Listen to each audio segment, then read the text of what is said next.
CI వేధింపులతో ఆత్మహత్య చేసుకున్న SI Sriramulu Srinivas మృతదేహం స్వగ్రామానికి చేరుకుంది. అయితే న్యాయం చేయాలంటూ ఎస్ఐ మృతదేహాన్ని రోడ్ల మీద వేసి ధర్నా చేస్తున్నారు బంధువులు, గ్రామస్తులు.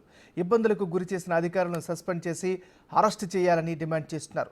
దీంతో నల్లబెల్లి గ్రామంలో పరిస్థితి ఉద్రిక్తంగా మారింది. ప్రభుత్వం నుంచి స్పష్టమైన హామీ ఇవ్వాలని నిరసన వ్యక్తం చేస్తున్నారు.